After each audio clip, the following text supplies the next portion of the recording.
Ask all our guests to please take their seats, and I will now call the Subcommittee on Oversight and Investigations to order. Before I recognize myself for my opening statement, both myself and Ms. Castor are going to take a point of personal privilege. I think everybody who is probably over the age of about 28 or 30 remembers where they were on 9/11 in 2001. I was in my small law office in Salem, Virginia.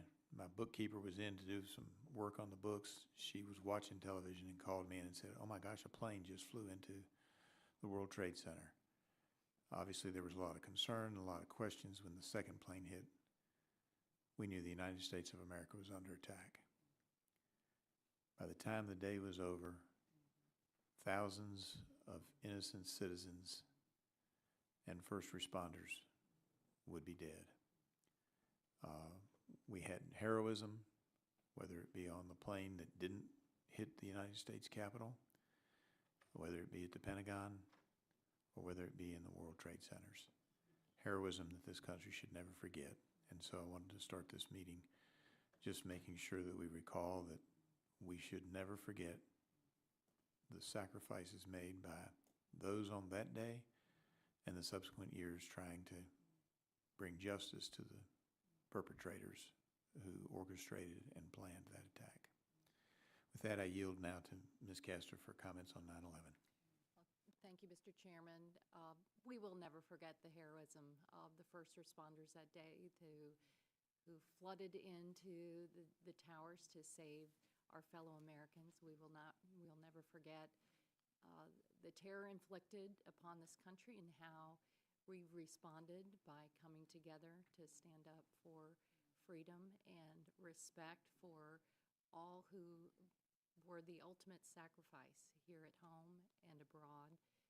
I also remember very well after dropping my daughters off at preschool, and I had taken a little break from the law firm, what that meant in the Tampa Bay area that was home to United States Central Command. And I want to give really tell all of our service members how much gratitude we have for their service and sacrifice as well. Thank you, Naib. Thank you very much. Very, very nice comments. And now I recognize myself for an opening statement. Today's hearing is an opportunity to examine the national organ procurement system and provide oversight into the implementation of the Securing the U.S. Organ Procurement and Transplantation Network Act. The current state of organ transplantation in our country is inadequate and must be addressed. There are over 100,000 individuals waiting for an organ transplant, and about 17 people die each day waiting for the organ transplant. Notwithstanding the need for viable organs, according to one study, there are more than 28,000 viable organs that are not recovered each year, and we must do better. In 1984, the National Organ Transplant Act was signed into law that created a national framework for organ transplants. The bill established the Organ Procurement and Transplantation Network, or OPTN, which created a public-private partnership that implements and oversees the organ donation and transplant system. Currently, the sole contractor responsible for operating the OPTN is the United States Network for Organ Sharing, or UNOS. They have been the sole contractor since 1986.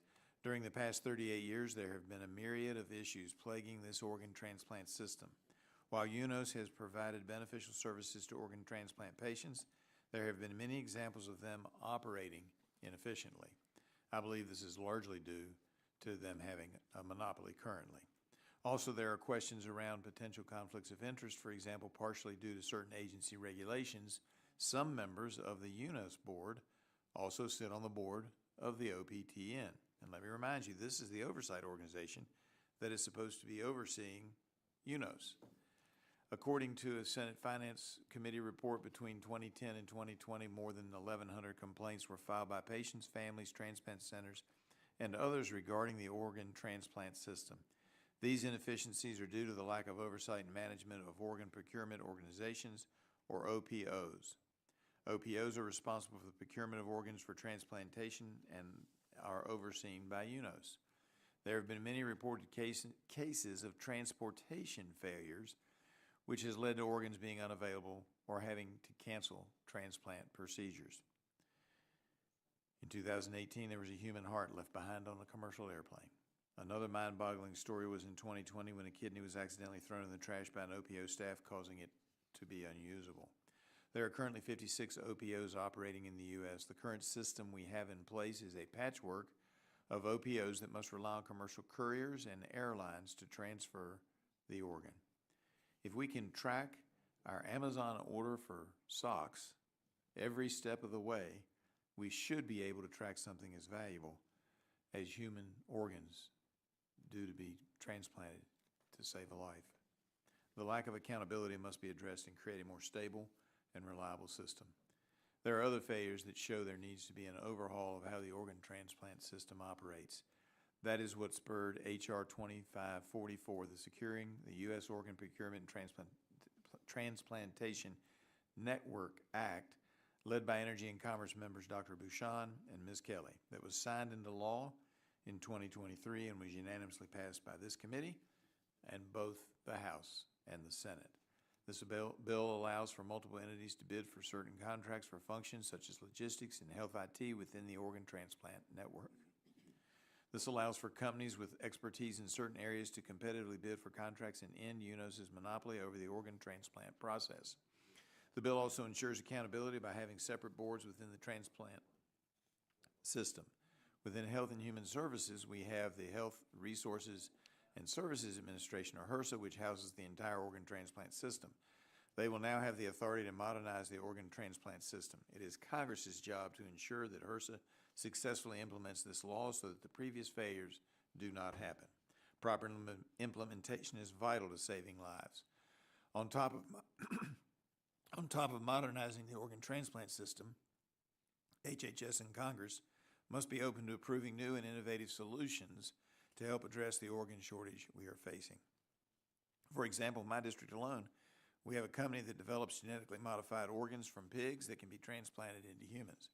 And Virginia Tech has partnered with a doctor in my district to develop an innovative technology that can resuscitate and keep organs viable for longer periods of time from trauma patients. I'm hopeful we're moving in the right direction to help mitigate the failures of our current organ transplantation system, but more must be done. Congress will be watching to ensure the new law is implemented effectively and that we do not face the same mistakes in the future. With that, I yield back and now recognize Ms. Castor for her 5 minutes for an opening statement. Thank you, Mr. Chairman. The Organ Procurement and Transplantation Network, OPTN, is the nationwide system coordinating the logistics of all organ donations and transplants in the United States. 46,000 transplants were performed in 2023, while more than 100,000 patients are currently on the waiting list. And to save as many lives as possible, the system must be both efficient and equitable. A single contractor, UNOS, has managed the entire OPTN system since its inception. We've seen evidence of the often dangerous consequences of this 40-year monopoly uncovered by federal audits, congressional investigations, and public reporting. Tragically, a lack of competition and accountability appears to have eliminated any incentive for UNOS to improve and update its woefully inadequate operations, and that must change. Last year, Democrats and Republicans from this committee championed a bill, which President Biden signed into law to reform that system.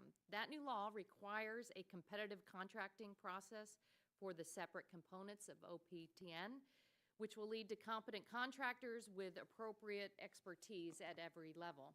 At the same time, the Health Resources and Services Administration, HRSA, is reestablishing its oversight authority through its own modernization initiative, which is backed by additional authorities and increased funding in last year's bipartisan reform legislation. According to HRSA, there are about 400 members of the OPTN, including transplant centers, organ procurement organizations that currently handle the logistics of matching and transporting donated organs for transplants and labs.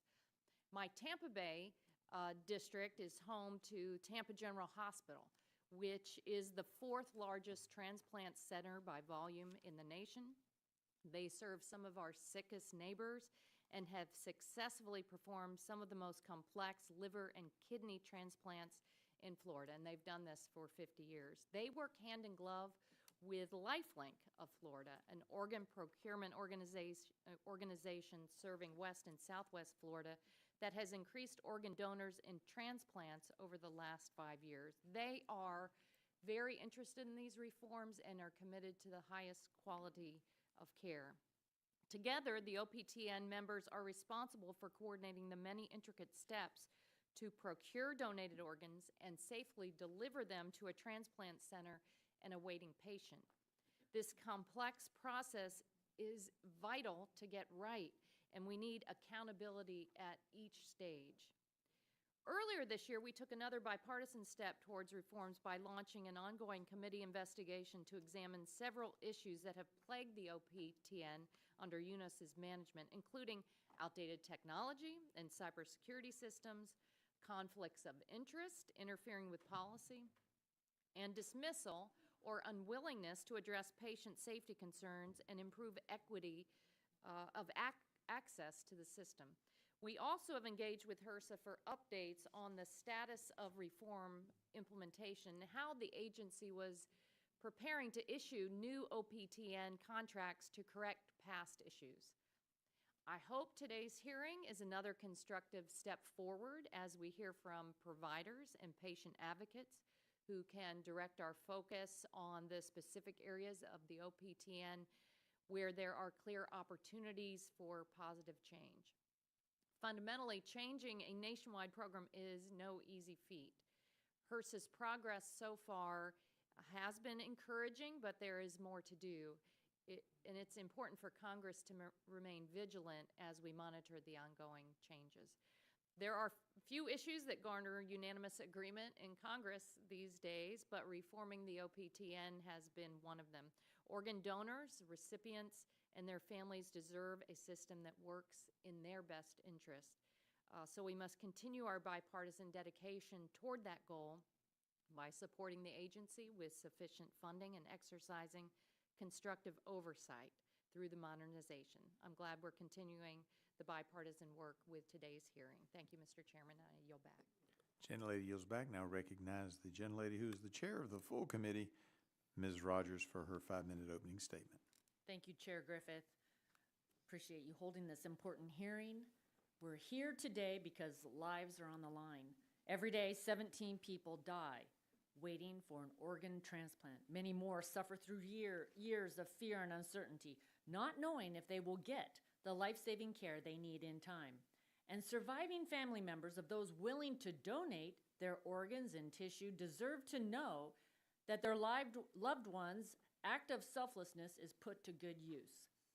Nearly a year ago, the Securing the U.S. Organ Procurement and Transplantation Network Act passed Congress unanimously and was signed into law by President Biden. I'm grateful to my colleagues, Dr. Bouchon and Rep. Kelly, for their bipartisan work in getting this act signed into law. The bill sent a clear message that the Organ Procurement and Transplant Network, or OPTN, was in desperate need of reform. As many of my colleagues, and certainly our witnesses, know, patients are waiting far too long for life-saving organ transplants. Tragically, some lose their lives waiting, victims of a system that's still struggling through a transition away from an old, broken model. And that is why it's so important that this committee remains informed about the effort to modernize the OPTN. I'm grateful to hear from our witnesses today about their experience with the law's implementation and to understand the remaining problems that need to be addressed. While the leaders of key organizations involved in this process, Health Resources and Services Administration Administrator Carol Johnson and OPTN Board President Dr. Richard Formica were unable to testify today, the committee looks forward to receiving transparent and comprehensive updates from both of them moving forward also. The OPTN plays a critical role in saving lives. However, systematic inefficiencies, outdated practices, and a lack of accountability have hindered its ability to fulfill that mission. The committee has a duty to ensure that the changes we put in place are happening.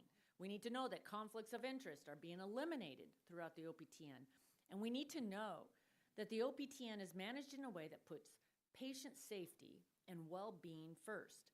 We cannot allow the status quo to continue any longer.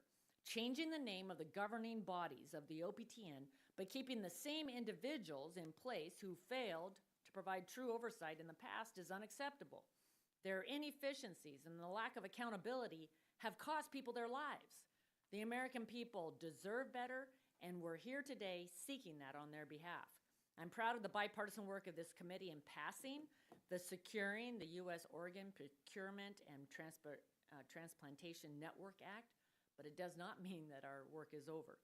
While the law is an important first step, challenges remain. Some of our witnesses today are not only advocates, but are also performing organ transplantation surgeries. They're on the front lines, and it's critical that their voices be heard. We must ensure that the promises of our bipartisan reforms do not go unfulfilled, but lead to real improvements and better outcomes. This hearing is an opportunity to learn more about what is happening, to ask tough questions, to demand accountability and ensure that we save as many lives as possible.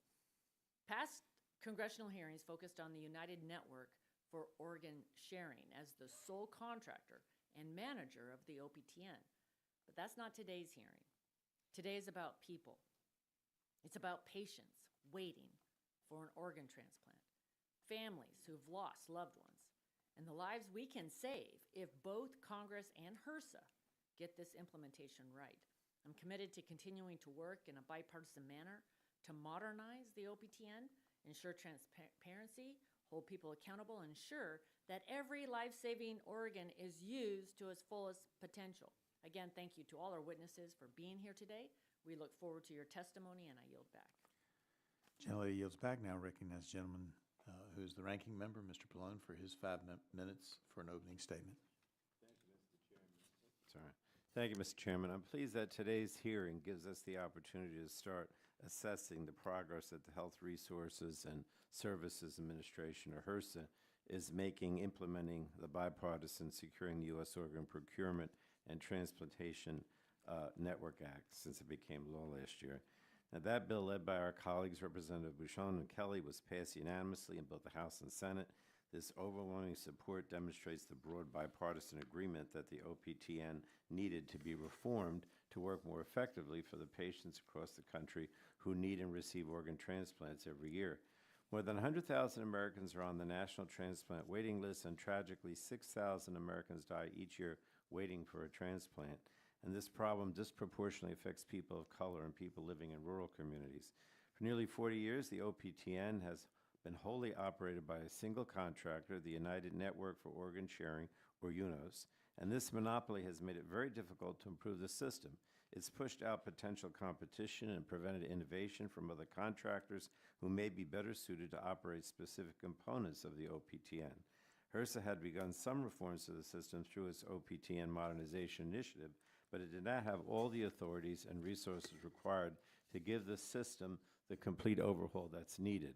And that's why Congress and the Biden-Harris administration have taken important steps with last year's bipartisan legislation to break up OPTN's monopoly by empowering HRSA to issue contracts to multiple vendors for various components of the network. The need for reform was obvious. Significant evidence of mismanagement of the OPTN by UNOS has come to light. This was particularly troubling given the wide array of OPTN members that UNOS has been responsible for overseeing and coordinating. And this included 56 organ procurement organizations, hundreds of transplant hospitals and laboratories, and numerous medical scientific organizations. So we must now ensure that reforms are properly implemented so we can restore trust in the system and make sure it's best serving patients. And while much more work remains to be done, HRSA has taken significant steps in the right direction. HRSA has begun to untangle the OPTN Board of Directors from the current and future contractors managing the system. The OPTN Board has historically been identical to the Board of Directors at UNOS, creating clear conflicts of interest and poor safeguards for patient safety. The OPTN Board is now incorporated as a separate entity, and planning is underway for new board elections with assistance from a new contractor. The changes that HRSA is undertaking should transform the way that OPTN has operated and provide enormous benefits for those who engage with this life-saving system. Building strong accountability mechanisms and clearer transparency into the system is critical. and constructive oversight from Congress, as well as adequate funding for HRSA, is essential to implementing necessary reforms and saving lives.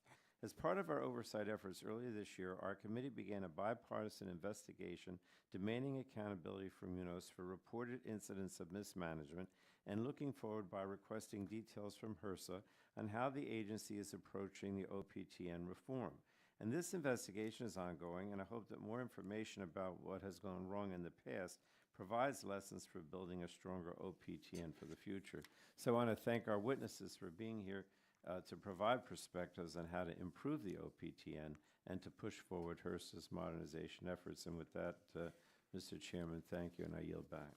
Thank you. Gentleman yields back. That concludes members' opening statements. The chair reminds members that pursuant to the committee rules, all members' written opening statements will be made a part of the record, but make sure you provide those opening statements to the clerk promptly. We want to thank our witnesses for being here today and taking time to testify before our subcommittee.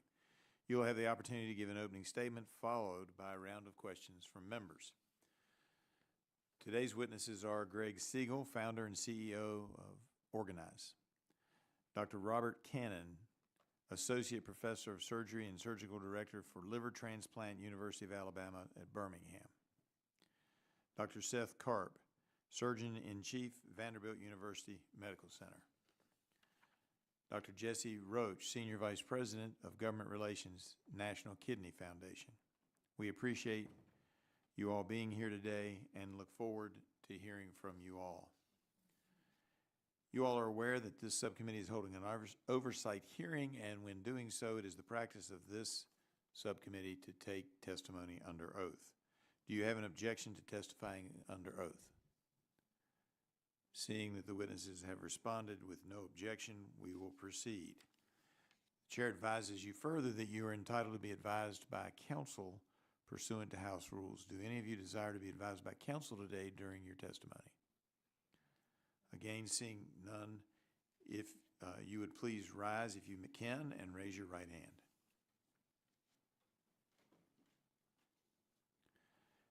Do you promise or affirm to tell the truth, the whole truth, and nothing but the truth, so help you God? And you all may be seated. Seeing that the witnesses all answered in the affirmative, you are now sworn in and under oath, subject to the penalties set forth in Title 18, Section 1001 of the United States Code. With that, we will now recognize Mr. Siegel for 5 minutes to give an opening statement. Mr. Siegel.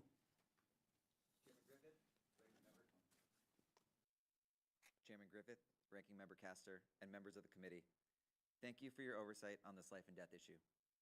Organ donation is deeply personal for me.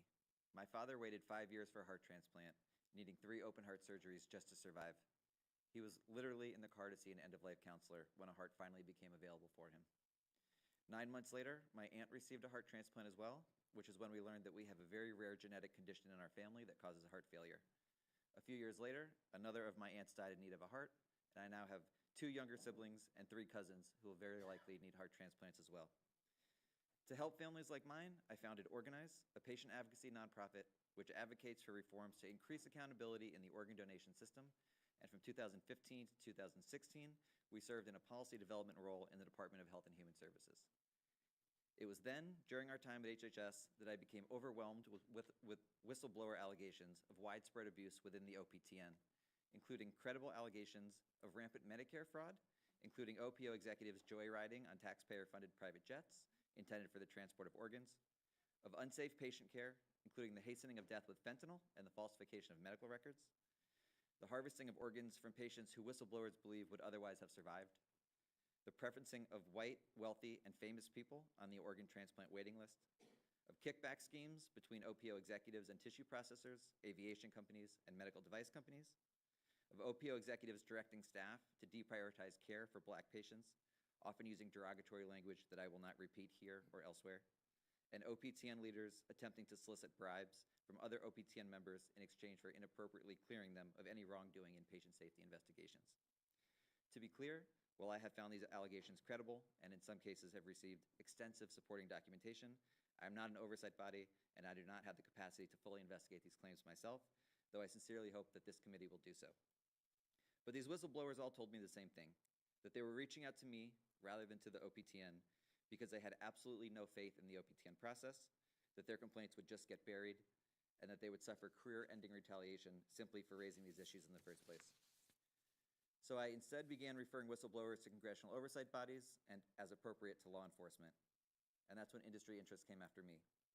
An OPO lobbyist launched an offensive and anti-Semitic AstroTurf campaign, falsely implying that I'm lying, that my aunt died in need of a heart transplant, and that I harbor undisclosed financial motivations.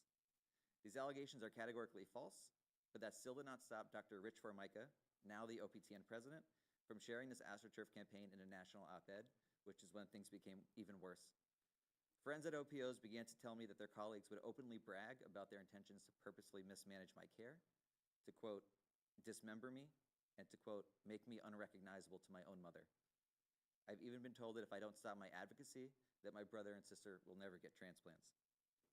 This has been the cost of advocating for higher standards of patient care, the cost of publishing research critical of the OPTN, and the cost of being an older brother who is just trying to save his little brother and sister's lives. OPOs are a multi-billion-dollar taxpayer-funded industry of unaccountable body brokers, and the whistleblower retaliation is a feature and not a bug. The current OPTN structure not only protects industry interests, but actively incentivizes and even rewards these abhorrent behaviors. The question now is far beyond whether the OPTN has failed patients, but whether such failures rise to the level of gross or even criminal negligence. The solutions are clear. Holding HRSA accountable by ensuring the intent of the Securing the U.S. Organ Procurement and Transplantation Network Act, the law that this committee worked tirelessly to pass in a unanimous bipartisan effort, is realized by breaking up monopoly control through competitive, accountable contracts, by appointing an OPTN board that is truly independent of industry control and financial conflicts, and by seeing through oversight of every credible allegation of fraud and patient abuse so that perpetrators are brought to justice and so that patients have the safe and effective organ donation system that they deserve and that we've been promised. I'd like to close by thanking the committee for its oversight and all it can do to see these reforms through. Thank you, Mr. Siegel. I am asked by the audio people to remind everybody to please pull your microphone up. It makes the sound clearer for the folks who are watching it either live at home or later on reruns on C-SPAN. So yeah, for storage purposes, they always tilt them down, and then we have to ask folks to tilt them up. Dr. Cannon, you're now recognized for 5 minutes for your opening statement. Chairs Griffith and Rogers, ranking members Castor and Pallone, and members of the committee, thank you for the opportunity to speak with you today. On my desk, there's a handwritten note from a patient's family thanking me for saving their daughter's life with a liver transplant. I keep it there to remind me of the awesome privilege and responsibility I have as a transplant surgeon to serve patients in their time of greatest need. The true heroes in the story of transplantation are not physicians, however, but rather are the donors and families who give selflessly in what may be the darkest moment of their lives, patients suffering from organ failure waiting for a phone call that may never come, and the thousands of organ donation and transplant professionals who bridge the gap between them. I'd like to speak with you today about something that has let these heroes down. The OPTN contract has been held by UNOS for nearly 40 years. The men and women of UNOS during this time have done some life-saving work to facilitate the smooth operation of our transplant system. Another key role in the transplant system is occupied by organ procurement organizations, or OPOs, which are federally designated nonprofit organizations tasked with overseeing all aspects of organ donation within their territory. Dedicated OPO professionals meet families in their darkest moments and work to bring hope from tragedy.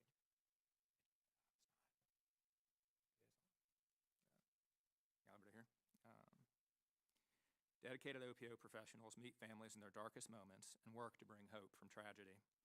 They are the bedrock upon which our system rests, and I offer them my sincerest thanks and gratitude. The transplant system is built upon trust, but sadly this trust has been broken by a broken and corrupted OPTN. Until recently, OPOs were allowed to self-determine which deaths within their territory represented potential donors, leaving the door open for manipulation of the performance metrics by which they were evaluated. Although CMS reformed this metric in 2022, the SRTR contractor refuses to recognize this reform measure, and OPO lobbyists continue to oppose it through fear. The OPTN has similarly been allowed to control the collection and dissemination of data, essentially blinding HRSA to their true performance. The whole system lacks sufficient oversight and accountability, resulting in actions that are abusive and harmful to patients. I've had an OPO administrator recommend I proceed with organ procurement despite legitimate concerns that the donor was still alive. I've had a 21-year-old patient dying from liver failure have a perfect organ taken away from her by an OPO that was unwilling to provide an extra hour to find a plane to transport the organ. Our complaint in this instance went unanswered. Unfortunately, stories such as these are not isolated instances. At present, approximately 20% of kidneys are allocated out of sequence, meaning that patients with higher priority on the list were never given an opportunity to receive these organs. While this practice may reflect the best effort of an OPO to avoid organ wastage, the epidemic of out-of-sequence allocation represents a workaround for failed policies that were pushed through a system rife with corruption. I've read hundreds of pages of emails in which high-ranking UNOS and OPTN officials, along with a small group of OPO and transplant physician leaders, schemed to undo years of policy development to push through their own agenda instead. In the course of this process, individual OPTN Executive Committee members instructed their supposed regulators at HRSA on how to respond to threatened lawsuits in a manner that favored their interests. Those who opposed this group were subject to retaliation and intimidation. People in large swaths of the country were derided by expletives by those in power by the OPTN and UNOS. And patients suffering from organ failure who had not made it to the wait list were dismissed as unimportant. Rather than being censured or removed from office for this behavior, the then CEO of UNOS was instead issued an official commendation from the OPTN for his work. The OPTN Modernization Act was intended to right this ship. However, the process continues to be undermined and the same actors remain in power. For example, the current president of the now independent OPTN board has a history of seeking to intimidate and retaliate against those who do not toe the OPTN party line, including those testifying to Congress as I am today, and those who are unable to testify out of fear of further retaliation. The HRSA officials who so willingly did the bidding of the OPTN remain in office, hindering effective change. With such resistance to reform, our transplant system can never reach its true potential, and it's patients who are paying the price. The OPTN has lost its way. Congress has taken a step in the right direction, but has not yet gone far enough, and we need you to go further. Now, let me be clear. I'm not asking that Congress make specific medical policy, but what I am asking for is a modernized National Organ Transplant Act, which gives HRSA the tools to ensure that regulation and oversight are impartial, data-driven, and transparent. Only then can we fully realize our mandate to serve all Americans suffering from organ failure. Thank you. Thank you. And now recognize Dr. Karp for his 5 minutes of an opening statement. Dr. Karp? Can you hear me? Is this on? Are we clear? All right. I think you're on. Great. Good morning. Chairman Griffith, Ranking Member Castor, Full Committee Chairwoman McMorris-Rogers, and Ranking Member Pallone, members of the O&I Subcommittee, I'm grateful for the opportunity to testify today. I'm a liver transplant surgeon, Surgeon-in-Chief, and former Director of Transplantation at Vanderbilt University Medical Center. We are one of the largest transplant centers and donor hospitals in the U.S. I previously served on the board of UNOS and the OPTN, and so I know what happens on the inside. In 2021, I testified before the U.S. House Committee on Oversight and Reform. During that hearing, Tanya Ingram, who was waiting for a kidney transplant, also testified. Unfortunately, her worst fears came true, and she tragically died without a transplant. I'm here to tell you that that tragedy likely could have been avoided. 20 years of research consistently shows that the number of possible donors in the U.S. is about 300% of the actual number of donors. In contrast, just a 20 to 30% increase in organs would be enough to save the life of every person that died waiting for a heart, a lung, or a liver, and would dramatically reduce the waiting times for kidney transplant. We must do better, and we must save more patients' lives. So how did we get here, and what do we do? The National Organ Transplant Act and the OPTN final rule, as you have mentioned, gives the OPTN the responsibility to increase the organ supply and hold organ procurement organizations, OPOs, accountable for poor performance. The problem is that for 40 years, the boards of the OPTN, the oversight body, and the contractor UNOS have been the same, and they have sought to protect OPTN members instead of patients. This egregious conflict of interest has permitted industry insiders to capture the system. As I testified today, OPTN board is still filled with people who were UNOS board members as recently as a few months ago. I would like to state clearly, patients are continuing to die in the United States waiting for an organ due to self-interest, incompetence, and mismanagement at the OPTN. As a researcher, surgeon, and board member, I witnessed OPTN cover-ups both in broad daylight and in back rooms. In broad daylight, the OPTN ignores research that shows the huge numbers of missed donors and lobbies against bipartisan, data-driven measures to hold OPOs accountable. In broad daylight, the OPTN suppresses data suggesting that new policies would increase organ discards and lead to more patient deaths, and continues to ignore the increased discards, complexity, and cost generated by their new policies. In broad daylight, the OPTN takes credit for increased donation, even though these numbers are driven by technological advances and deaths from the opioid epidemic. In the back room, OPTN leaders assure no OPO leader will ever be held accountable for poor performance, seeks to prevent competition in the OPTN contract bidding process, threatened to sabotage any new contractor by refusing to release data and share information systems, intimidated and retaliated against those in the community with whom they disagreed, tried to minimize a major patient data breach and an error that disadvantaged patients of O blood type from receiving lungs. They denigrate suffering patients in the poorest areas of the country, and they do not sufficiently prioritize the needs of children. I'm so grateful for the committee's leadership and the work you've done on this important issue. You've empowered HRSA to break up the national organ monopoly, but I'm not seeing much from the OPTN that goes along with the reforms that you are trying to put in place. I'm grateful for the excellent investigative staff of this committee for the tireless work, but understand without your continued oversight, OPTN leaders will continue to gut meaningful reforms. They're doing that now. For the generous donor families across the country and the 100,000 Americans on the organ transplant waiting list, I urge you to enforce the law that mandates the OPTN work to increase the organ supply. Ensure that HHS appoints a brand new board for the OPTN that does not include even a single person who has contributed to this gross mismanagement. Ensure enforcement of the OPO final rule, which will finally hold OPOs accountable and save lives. Ensure that every OPTN contract is written with accountability and open access to all data to break what Congresswoman Eshoo from this committee called a stranglehold on the system. And please continue your oversight. Thank you for the honor of speaking with you today. I look forward to your questions. Thank you very much, and now recognize Dr. Roach for his 5-minute opening statement. Thank you.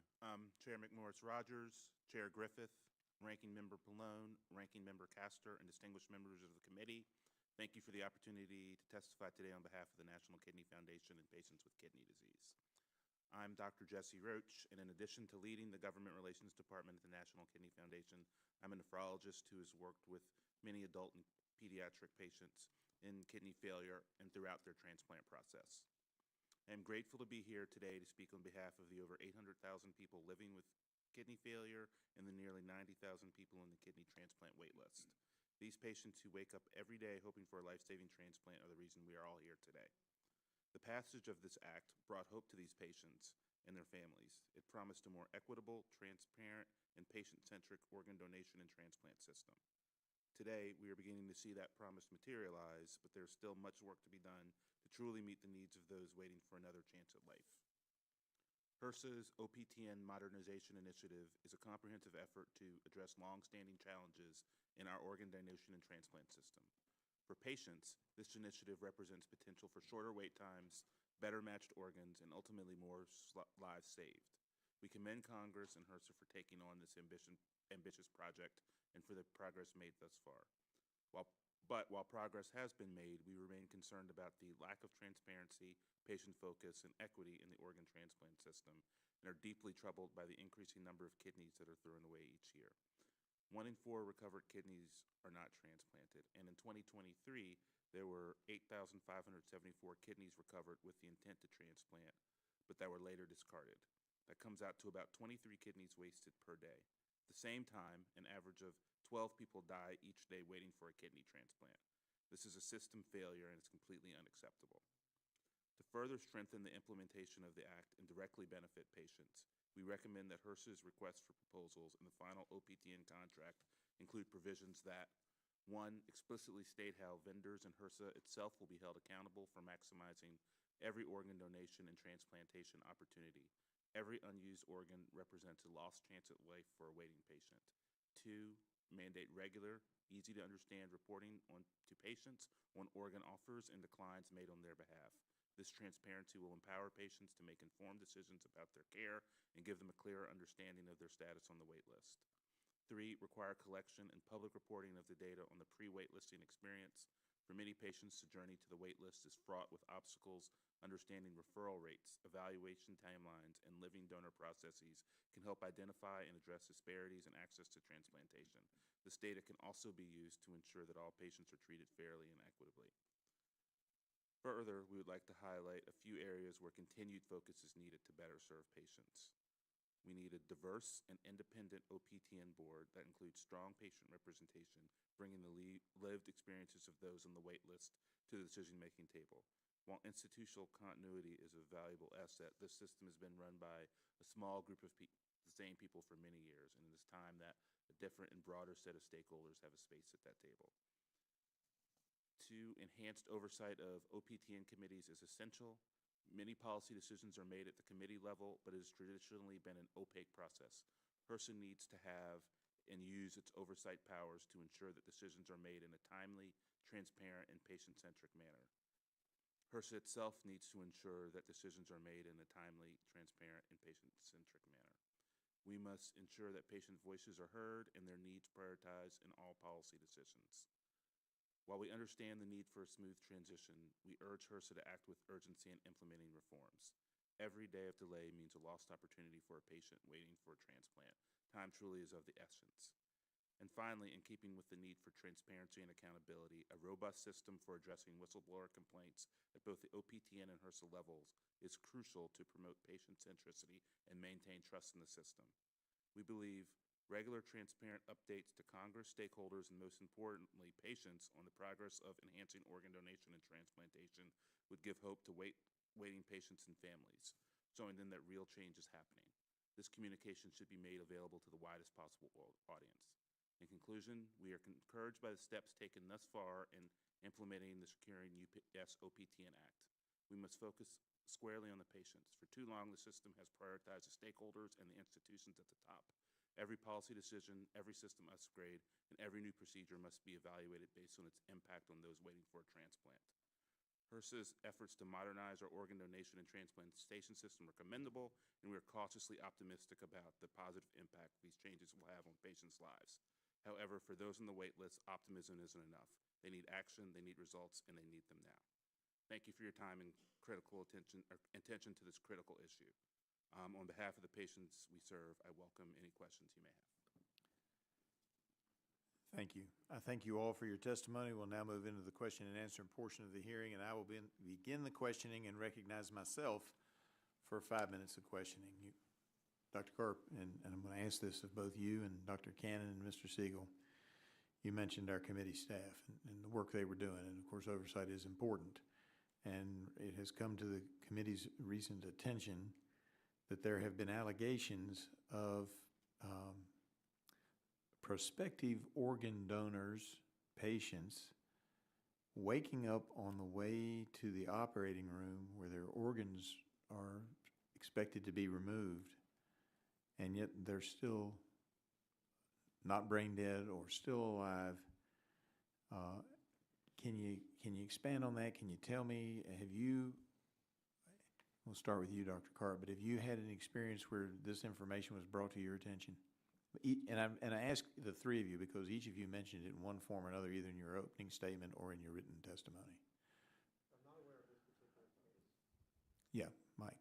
Yeah. Sorry. I'm not aware of this particular case. Of course, it's unbelievable to hear that, but it does happen not infrequently that I as a transplant surgeon, I also do donor operations, and so I go to a donor hospital, and it's not infrequent that something comes up around the donor and whether or not the donor's dead.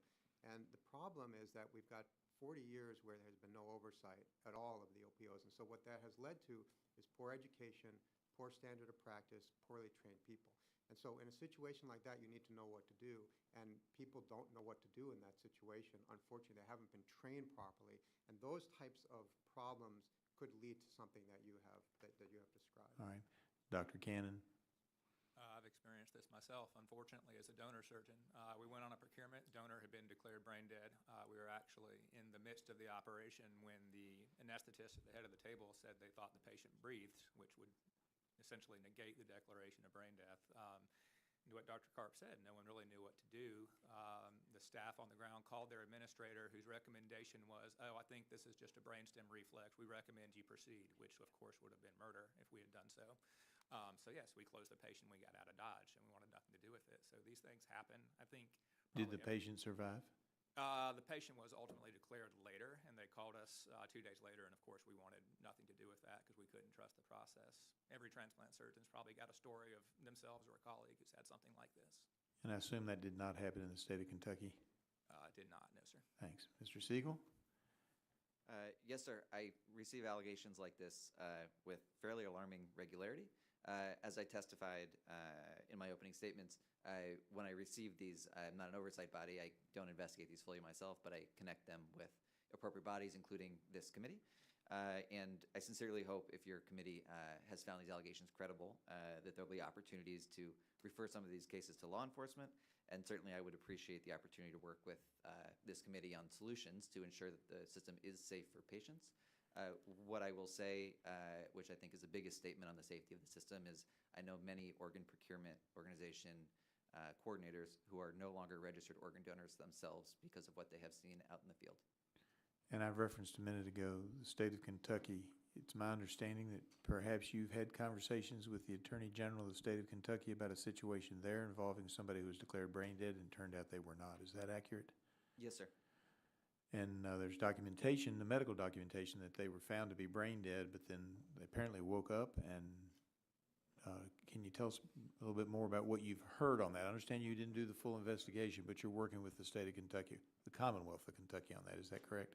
Yes, sir. I spoke to the Kentucky Attorney General yesterday, who sprung into action and pulled a whole team together on this. And I understand that they're diving deeper into this specific allegation and are even monitoring this hearing today. All right, I appreciate that. Also heard that there might be a story where somebody actually mouthed the words "help me" before somebody realized that they weren't a potential donor. Is that accurate? Yes, that is an allegation I heard recently. I understand that whistleblower has been in touch with your committee. What was relayed to me was that, yes, he was instructed to recover organs from someone who was mouthing the words "help me."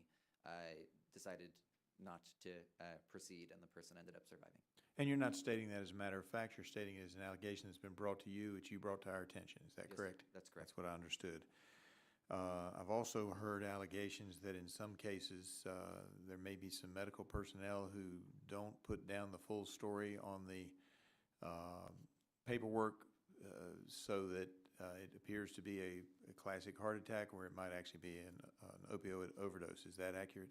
I've heard that allegation as well, yes. All right, and I'm out of time. I'm going to have a lot of questions, what we call questions for the record, because I originally, before I found out about these very serious and scary allegations, was going to work on the fact that it appears to me that perhaps the OPTN has ignored new technologies, as I mentioned in my opening, that could extend the life of an organ, and they, up to this point, have ignored it. And the guy in my district has been working on this for a decade, trying to get their attention. I now yield back and recognize Ms. Castor for 5 minutes of questioning. Thank you, Mr. Chairman, and thank you for all of your testimony here. Dr. Roach, thank you for your years of advocating for patients and bringing the patient perspective. I hear you when you say this whole process is entirely too opaque for patients. It mirrors what I hear from neighbors back home when they're faced with this very, very difficult situation. When a patient is potentially eligible for an organ transplant, what are they doing at that time? Are they accessing this purely through their provider, and what information do they have early on?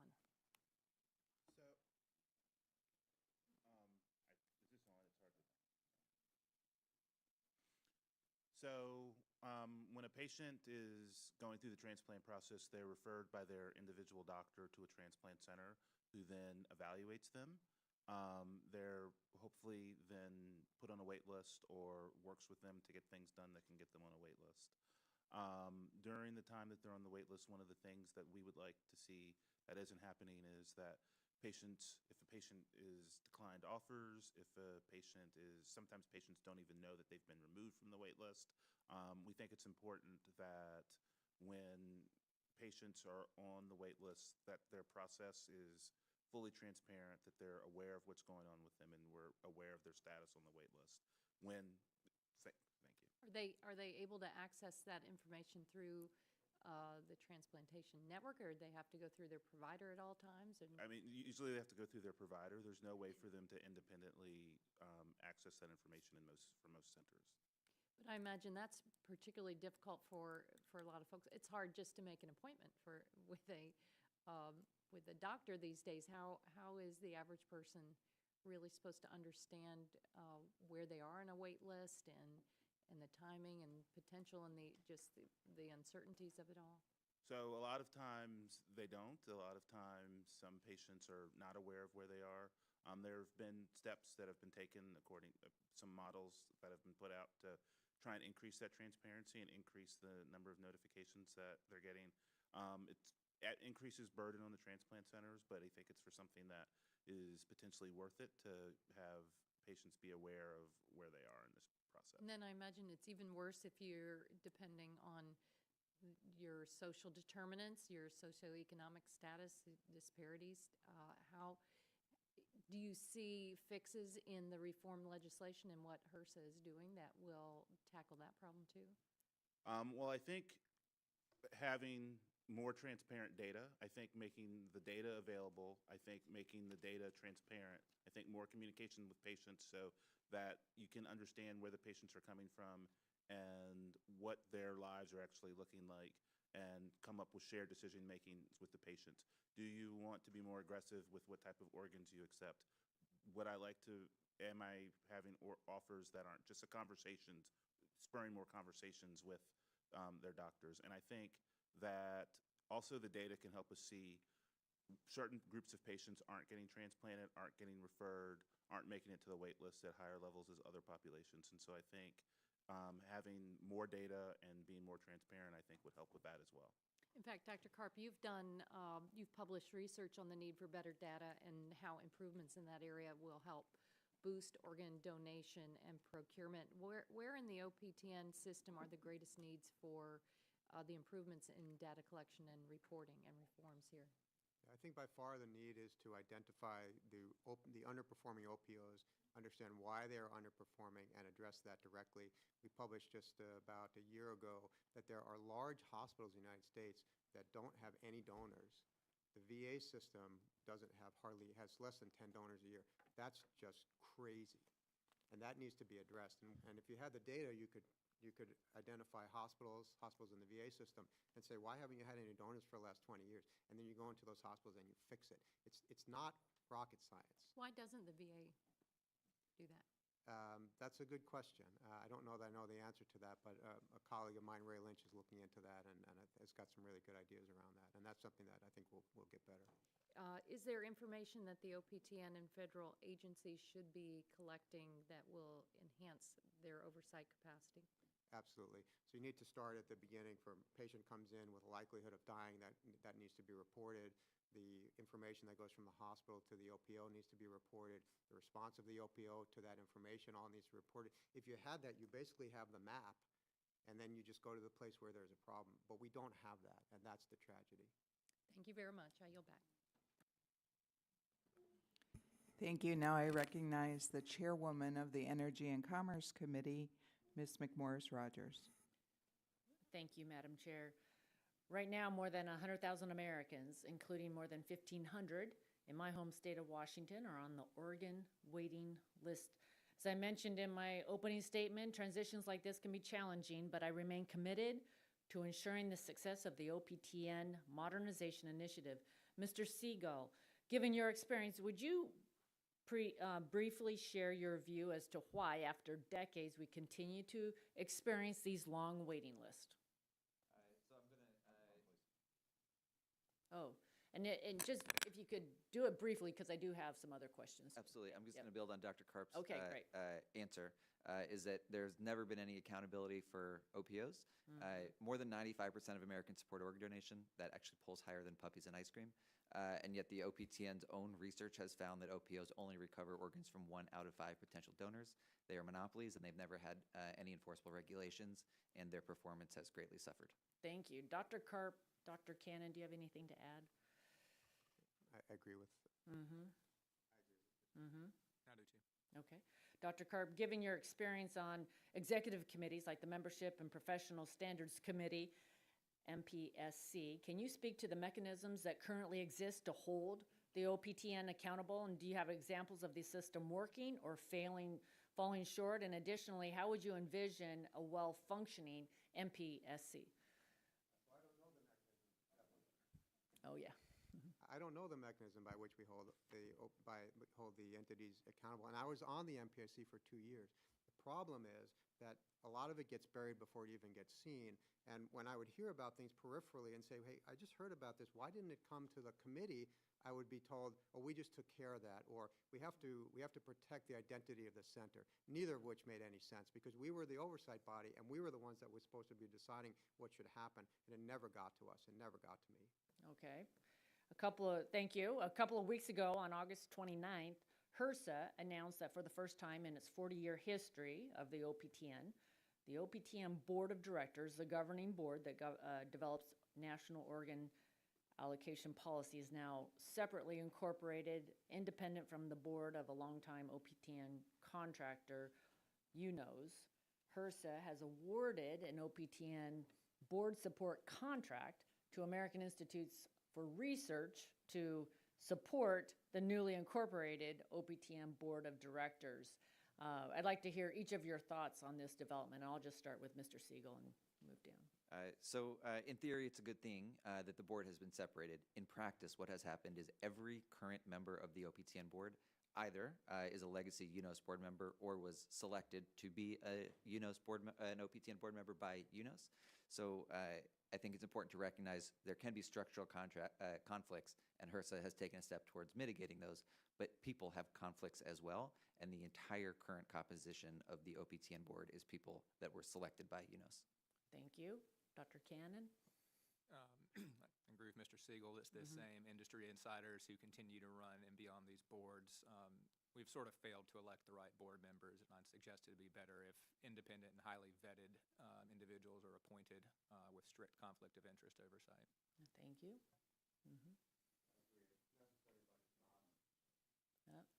I agree, it's necessary, but it's not sufficient, and the board needs to be replaced. Yep. Dr.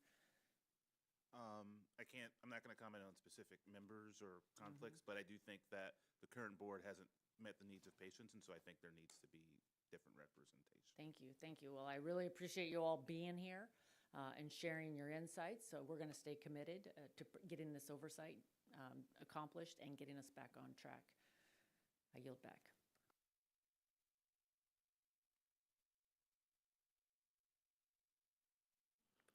Yes, now I'd recognize the ranking member of the full Committee of Energy and Commerce, Mr. Pallone, for 5 minutes of questioning. Thank you, Madam Chairwoman. The testimony from today's panel makes it clear why congressional action was necessary to provide HRSA with new authorities to modernize the structure and operation of the OPTN through passage of the bipartisan Securing the U.S. Organ Procurement and Transplantation Network Act. And statutory language dating back to the creation of the OPTN all but guaranteed that a single contractor, in this case UNOS, would be awarded the entire OPTN contract in perpetuity, preventing any opportunity for competition or incentive to innovate, and allowing OPTN management to be broken up into multiple contracts that lets HRSA make awards based on which applicant will provide the highest quality service for each part of the system. So let me ask Dr. Karp, what have been some of the drawbacks of having UNOS manage all facets of the OPTN? The transplant system has just gotten way too big. There is not enough expertise on logistics. There's not enough expertise on policy, there's not enough expertise on ethics, and so this small group is trying to manage this enormous system, and they're just overmatched. All right, so one of the first steps towards implementing reforms, HRSA issued contract solicitations to conduct full reviews of key functions of the OPTN. So let me go to Dr. Roach. As a patient advocate, what are you watching for as HRSA is issuing these transitional contracts to examine current OPTN functions and propose improvements, if you would? So we are making sure HRSA should be prioritizing patient centricity. So every decision should be evaluated based on the impact on those waiting for transplants. We're looking for transparency, regular, clear communication with the public and both the public and stakeholders. We're looking for data-driven decision-making, so utilizing comprehensive and accurate data to guide policy. We want equity. We want flexibility, so we want a system that can adapt to future technological advances. And we want stakeholder engagement, so continuously involving patients, doctors, medical professionals, donors, and other stakeholders in the planning process. Well, thank you. But Dr. Roach, just in general, how would increased competition for OPTN operations benefit patients? I think that if you have competition, people are more willing to introduce new technologies. People are more willing to do things in a different way that could benefit patients. Having one person do the same thing for 40 years doesn't give them impetus to change for new technologies to benefit patients. I think that there could be some cost savings by introducing competition. So I think overall it would be good for patients. All right. Now, let me ask you one more question. How can multi-vendor infrastructure make the OPTN more functional and responsive to patient needs, if you will? Well, I think that it allows for different expertise to be brought in. So different aspects of organ donation and transplantation, you can bring in multi-vendors. People that have expertise in one area might not have it in another. So having multiple vendors to do that, I think, will benefit patients. I think it will just foster innovation. I think that which can only be good for patients, new technologies, new methods and things. And I think that, yeah, so I think that competing on performance will also only help patients. Okay. Well, thank you. Obviously, the bipartisan law directs HRSA to make significant changes to how the OPTN has been structured and managed for decades. And I'm just hoping that we continue to conduct bipartisan oversight as this implementation continues, and also support the funding level that the agency needs to successfully implement the law and create an OPTN that prioritizes patient safety. But thank you. Thank the panel. Thank you. Yield back, Madam Chair. Now I call on myself for 5 minutes of questioning until some other members arrive. Your testimony about donors that are still alive and the one yelling, "Help me," or mouthing, "Help me," is absolutely terrifying. And I used to serve in the Arizona State Legislature before coming to Congress, and I think every year out on the lawn at the state capitol, the Arizona Donor Network had a big event, and to encourage people to sign up for the donor list. And if word got out to more people that these type of things were happening, I think there would be less donors to sign up. So we need to continue to work to try to improve this. So my question to each one of you, we have 4 minutes left. In 1 minute each, if you stood in an elevator with a Congress member, tell that Congress member, me, what we can do as Congress members. We've already passed a law. What can we do to change this? I think a very good first step is, as a few of us has testified, deconflicting the OPTN board and moving to board appointments, including because, as Dr. Karp testified, the MPSC has always been a captured body. That is the organization that's supposed to investigate these patient safety claims. If there were a functioning MPSC and they were meaningfully investigating these claims, including so that people felt comfortable even bringing these claims to the MPSC in the first place, that would be an excellent deterrent. And the other point that I will make is There is no clinical licensure requirements that CMS, Center for Medicare and Medicaid Services, has ever imposed on OPO staff that are interacting with donor patients. I will tell you, I had an Uber driver when I was in Los Angeles a couple weeks ago who asked me what I did a couple months ago, and I said something about organ donation, and he told me that he, in his as a side job from his Uber job, does organ recoveries for the local OPO there. And it just was astounding to me that my Uber driver is part-time doing organ recoveries, and I think we need to professionalize this. Sir? So you need to recognize the work that the best performing OPOs do. Until recently, we haven't even been able to know that because the metrics were captured, but now with the CMS work, we can, and spread the best practices of the OPOs who are out there really doing the job well, and quit shielding the ones who are underperforming. Right now, the system's meant to protect institutions, transplant centers, and OPOs. All metrics and all regulation needs to be centered on patients and what's best for them. The MPSC has had the same problem. They impose metrics on transplant centers that aren't patient-centric, and they have said they don't have the staff, the time, or the energy in order to investigate every complaint, and that needs to be changed. Thank you. I'll be quick. People and process. You got to get the right people in place, and you have to have the right process, and we're working towards that, because the day-to-day, minute-to-minute decisions, you can't legislate those. But you have to get the right people in place and get the right process in place so that complaints can be addressed and the system can improve itself. So we've already passed law, and it seems like things aren't changing. And so, I mean, we have funding, but I would hate not to fund something as important as this. So that's why I'm trying to get to the root. Like, what do we do next besides complain, have hearings? You, sir.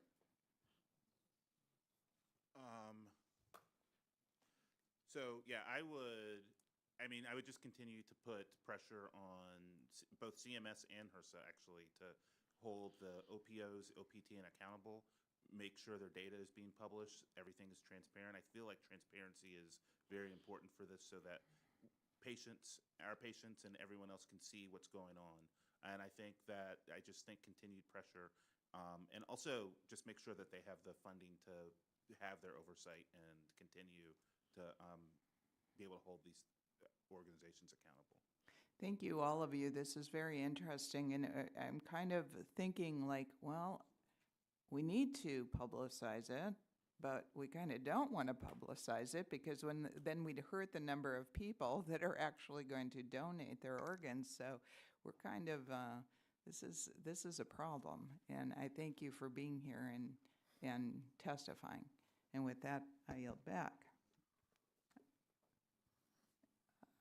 Next, I recognize Representative Chakowski for her 5 minutes of questioning. Thank you, Madam Chair.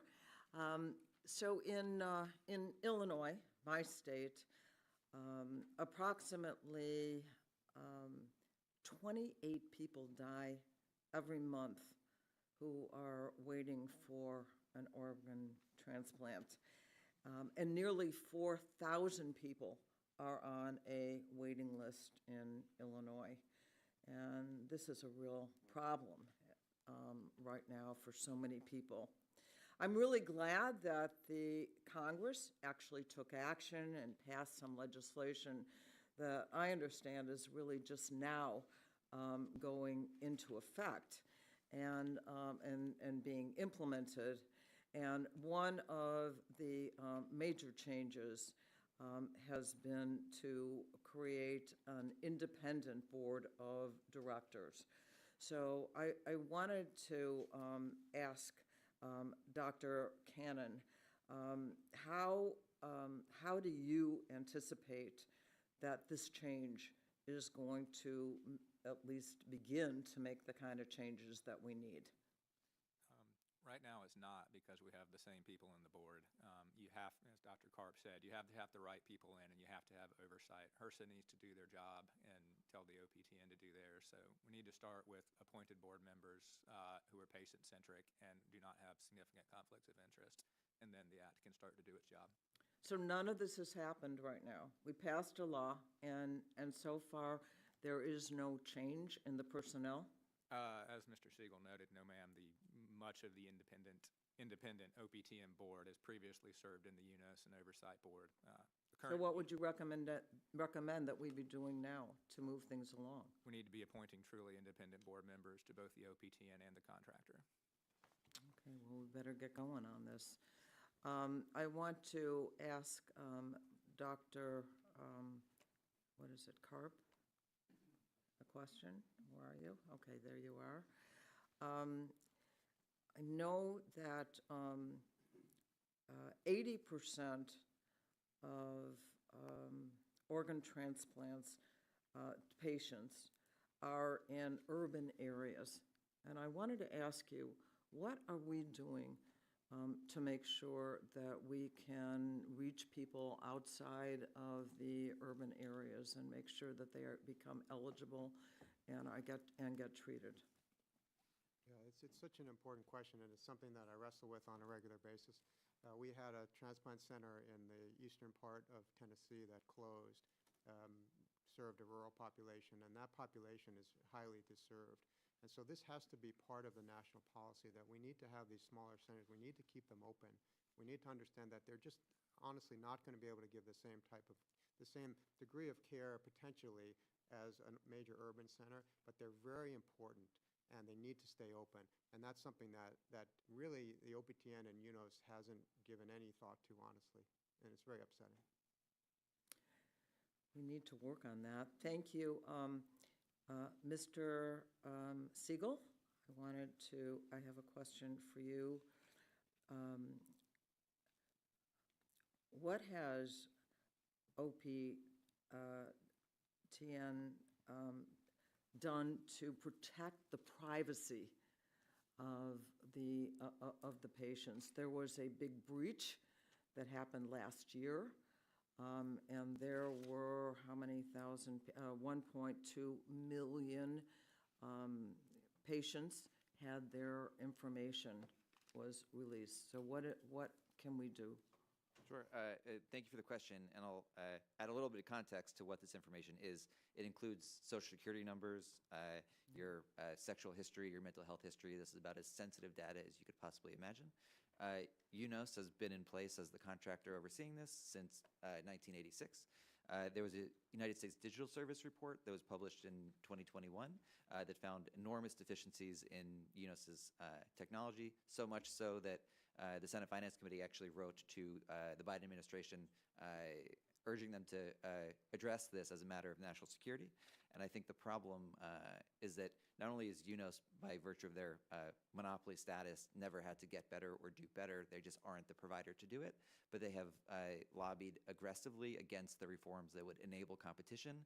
And I forget which of my panelists along with me made the point that they've done everything they can to undermine potential competitors, including by making transitions as difficult as possible.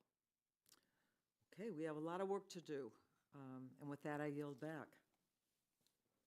We sure do have a lot of work to do. I'd recognize Dr. Burgess for 5 minutes of questioning. Thank you, Madam Chair. And thanks to our witnesses for being here. I apologize for being out of the room for some of this, so if anything I ask is duplicative, I ask your forbearance. We've got 3 hearings going on in 3 different rooms, 3 different buildings, which is sort of par for the course up here. Mr. Siegel, I appreciate you being here. I appreciate all of you being here and appreciate your testimony. Mr. Siegel, as I read through your testimony, I mean, some of the most startling allegations that were brought to you by whistleblowers. And I apologize for not being here when you submitted your testimony, but rampant Medicare fraud, unsafe patient care, harvesting of organs from patients who whistleblowers believe would otherwise have survived. I mean, this is all pretty really serious stuff that the committee and the agency really should want to drill down on. And I appreciate you bringing these forward. And it has not been without some personal cost to you. Is that not correct? Do I understand that correctly? Yes, sir, that's correct. And there has been, I mean, you referenced in your testimony that you actually became under some criticism from outside sources who published op-eds and suggested that there may be things wrong with you rather than with the system. Is that a fair assessment? That's correct, and there have been times when I felt a fear for my personal safety. So, in light of that, Madam Chair, And it took me some time to find this. It wasn't intuitively obvious to the casual observer, but I wanted to submit for the record the op-ed that was written criticizing Mr. Siegel for bringing forward to Congress what I consider very, very serious allegations, and one which this committee in particular, I've been on this committee a long time, and these are some of the most serious allegations that I have seen. Look, we all are concerned about the fact that we can't really pay for all the Medicaid or Medicare that we've promised people, and then you talk in here about rampant Medicare fraud. I mean, we should be interested in that. Every dollar that we spend inappropriately in Medicare, every dollar that we spend that we shouldn't have to spend, there's actually, because of interest rates being so high, it actually costs $1.50. So I mean, the problem got magnified over the past several years because of the effects of inflation. But then the damage to patients, the damage to the credibility of the system in which you all work, I mean, that's just, I almost don't know how you recover from that. Now, it does seem to me that HRSA seems to pop up in all the wrong places in oversight work that this committee does, whether it be 340B, whether it be federal qualified health centers. HRSA doesn't really seem to be doing the job of oversight that the agency should. So do you all have any suggestions for us about how we might, I don't want to make HRSA overbearing in your daily lives, but at the same time, it seems like they need to be doing a better job. So I'll just open it up to the entire panel, starting with you, Mr. Siegel, and we'll work our way down. Sure. So I think we've talked through a bunch of the things today that I think HRSA can do, including and especially moving to board appointments for the OPTN to get the right people, unconflicted people in place. I'll also point out. Let me just ask you, is it HRSA that makes the appointments? So there have never been board appointments. This is a major seismic shift reform that we're advocating for, that we think would help durably improve the system rather than rely on Congress to hold a hearing every time that there's a problem. Good. One of the other very important things, and I'll leave time for the other panelists, is OPOs. You'd mentioned Medicare fraud, or picking up on my mentioning of Medicare fraud. OPOs are one of only 2 major programs left in healthcare that operate on what's called cost reimbursement basis. They're essentially fully reimbursed for all costs, even costs unrelated to patient care, and even if a provider is very poorly managed. Most of healthcare used to work this way. You probably know this. We moved away from it in most other places because there was a lot of Medicare fraud, and we have left OPOs with this system, and I think we need to move away from it. Dr. Cannon? You have some very good and dedicated people within HRSA who want to make this reform work, but they're being hindered by others inside the agency. So find those who want change, empower them, and clean house with the ones who don't.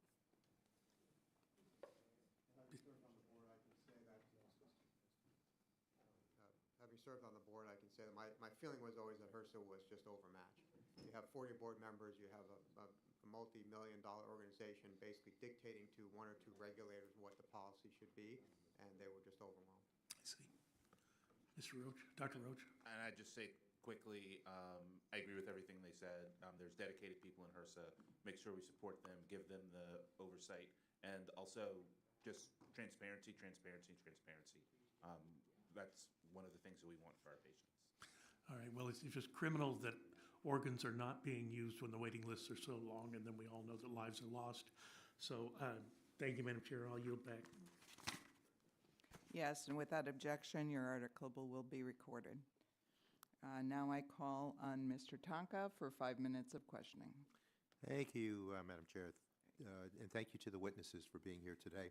I'm glad the subcommittee is holding this hearing because the OPTN system is too important for so many people to tolerate persistent inefficiencies.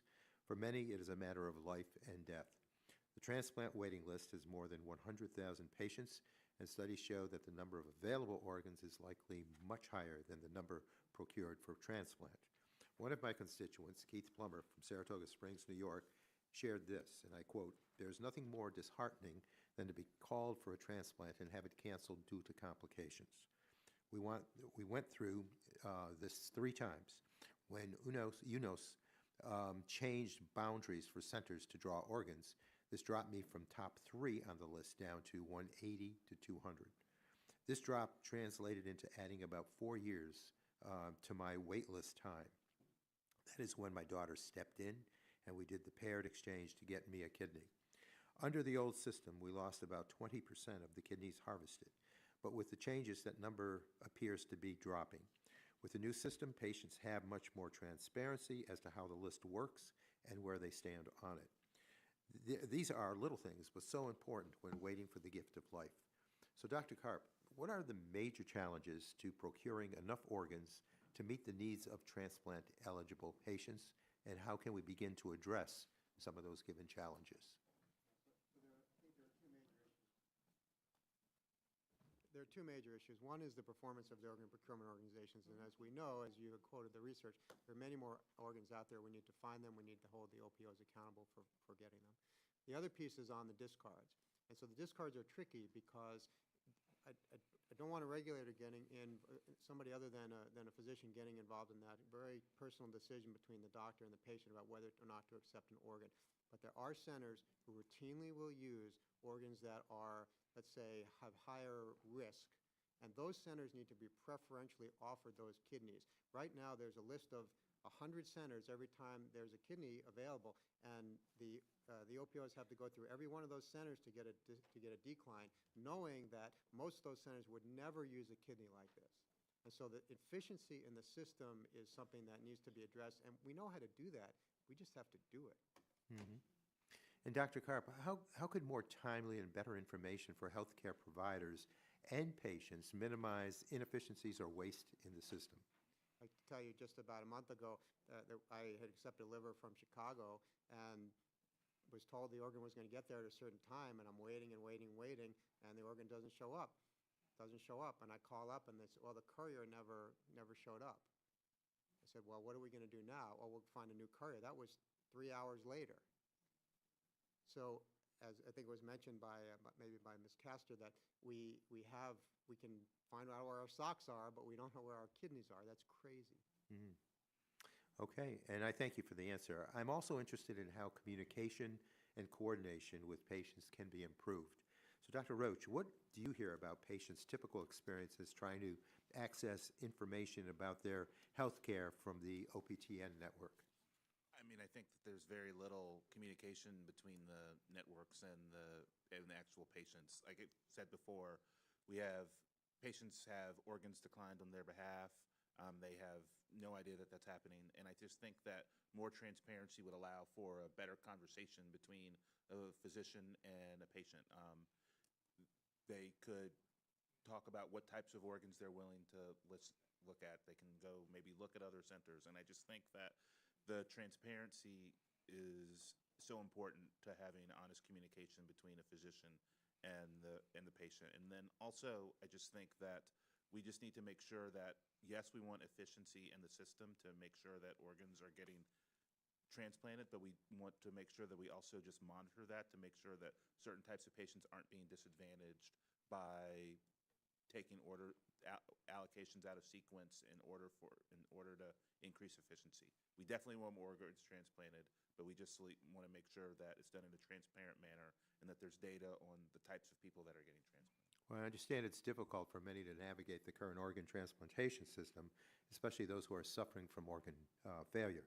But Dr. Roach, what are the specific challenges in keeping patients informed about their eligibility status or updates on their waitlist position, and how can a reform system overcome those challenges? Well, I think that some of the challenges are means of communication. I think some patients, I think we have to use different types of technology to make sure that we have patients able to access their information. I think we need more communication. I think we need more frequent communication. Sometimes it's hard to get patients to come in to talk about it. And so I think just being able to reach out more. Some patients are able to look at their computers. Some patients aren't, and things like that. And so I just think that more frequent communication, more transparency is what's helpful. Thank you so much. And Madam Chair, Mr. Chair now, I yield back, but also would express to the subcommittee that I hope we can move the Charlotte Woodward Organ Transplant Discrimination Prevention Act, which is incredibly important to many. Thank you, and I yield thank back. you, gentlemen. And now recognize Mr. Palmer for his 5 minutes, and I have to say a public thank you. He let me go in front of him on energy, which allowed me to get my questions done and get back up here. So Yes. thank you, sir. It's been a busy day, Mr. It Chairman. has been, yes, sir. Thank you. I appreciate the witnesses being here this morning. I've got some concerns about the oversight and accountability for the Oregon procurement organizations and Dr. Cannon, in particular in regard to the impact on rural communities. You've done a great job at the University of Alabama, Birmingham, and appreciate you being here. But do you have any insights into what we could do to improve oversight and accountability? We need to start by recognizing that these people exist and are important. I mean, people from rural areas, rural states like where you and I are from have routinely been dismissed. They've been called imaginary patients. The MPSC once voted to change its charge to include taking care of patients who have not made the waiting list, but all patients with organ failure. They voted unanimously to approve this and were then told by the board that they couldn't do it and they had to revote. So you need a system that recognizes all patients with organ failure to start, because really those most penalized and facing challenges in access to the wait list are rural patients.